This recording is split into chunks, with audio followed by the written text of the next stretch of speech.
Alright, so this is just a refresher on the Gaussian elimination. If you weren't here yesterday, we're basically just using row operations. So the first step is to turn your system into a matrix. So we want to have basically an X column, a Y column, a Z column, and I'll call it a constant column. So we would just take my coefficients, or the numbers in front, and turn them into a matrix. So I'm dropping off the variables essentially. 2, 1, 1, 4. If something is missing, like for instance if there was no X here, we would put a 0.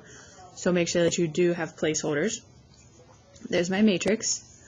And then our goal is to turn our, well, let me put this up here in a different color. We want to use row operations to turn it into row echelon form, which is 1s in the diagonal, 0s in those positions, and then any number following. So that's the goal. We want to get 1s, 0s, and anything. And then we're going to use substitution to work our way back. So row operations, we follow the same pattern that we did before. We're going to take care of this bottom section first. So this one turns to a 1, which it is. Then we turn the 2 into a 0.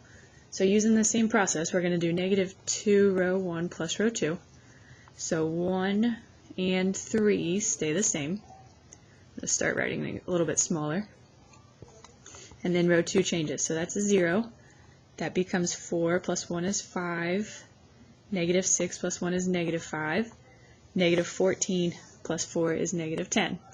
Then you have two options, just like before. You could turn this into a 1 or this into a 0. I'm going to do them both at once. So we'll take 1/5 of row 2. And then I'm also going to do 3 row 1 plus row 3. That's going to take care of both. So we end up with 0, 1, -1, and -2. Row 1 stays the same. And then row 3 is going to change. So this becomes a 0. We're taking 3 times -2, -6, plus 2 is -4. 3 times 3 is 9, minus 2 is 7, 21 minus 10 is 11. Now we're going to go through and turn this into a 0. So we'll take 4 row 2 plus row 3. It's the same steps over and over again.